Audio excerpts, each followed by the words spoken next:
took me a long time to understand what sacrifice meant, because on the surface of it, especially the way it's acted out, like burnt offerings and that sort of thing, it just seems like, well, it seems so archaic and distant from us that it's not really comprehensible. But partly from reading Jean Piaget, and Nietzsche for that matter, I started to understand that people often acted out conceptions before they understood what they meant. And we act out a lot of things we don't understand because we're much more complex than we can represent. So we're always acting out things we don't understand.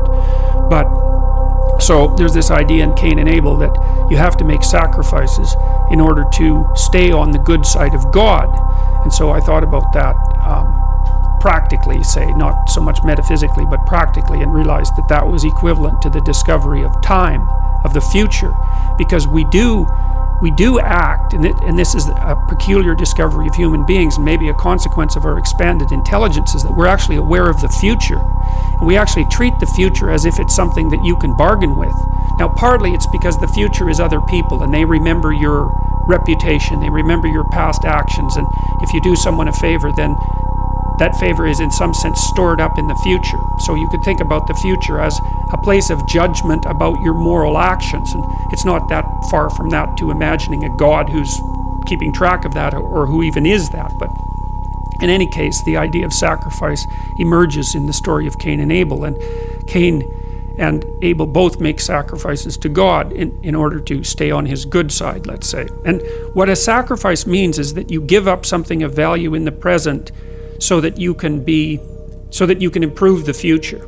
And that's no different from what we call discipline. It's exactly the same thing. It's just the concretely acted out version of that. And so, the idea basically was that, well, God was in the transcendent heavens. And the first question would be, well, why is that? And it's like, well, if you go out on a really dark night and look up at the sky, you have a sense of what's beyond you, what's transcendent, what's infinite, and so to associate that with the highest of values is a reasonable association, right? From an emotional point of view. So it's not particularly primitive. It's a smart metaphor, or it's a smart intuition that and it's above you. And we tend to think of when you're moving towards an ideal that you're moving up, that you're moving above, you're moving to the mountaintop, right? You're going up, not down. And so it all sits within that same framework. And it's partly because when you go up, like on a mountain, you can see for long distances, right? So all those things are tangled together.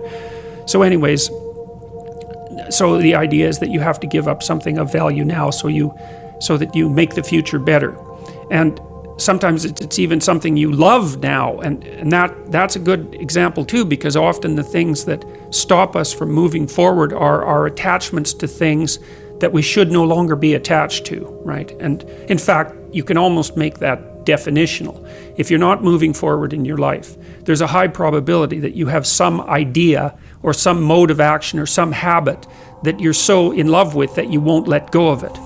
So all right, so Cain and Abel make sacrifices, and there's kind of a hint in the story that it's just a hint that Cain's sacrifices are sort of second rate.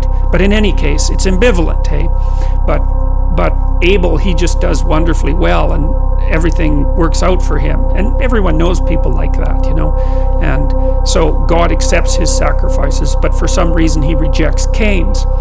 And maybe it's the arbitrariness of God, or maybe it's because Cain's heart isn't in the right place when he's making his sacrifices, which is more likely.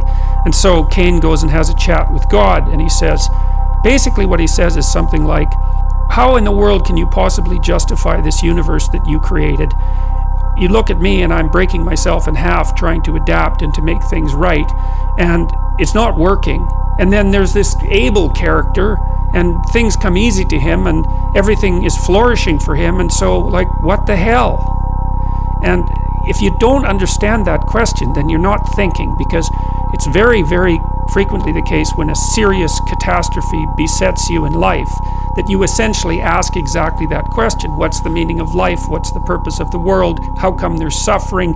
And it's easy to become resentful and vengeful as a consequence of that. And so you got to think about what state of mind having your sacrifices rejected puts you in, especially when you see someone who's successful, because that's where the jealousy and resentment starts to fester is probably the right word. And so God says to Cain exactly what he doesn't want to hear, which is, well, yeah, okay, but you have made lots of mistakes in your life. So he basically says sin is at your door like a predatory and sexually aroused animal, and you've invited it into your house to have its way with you and produced something creative as a consequence.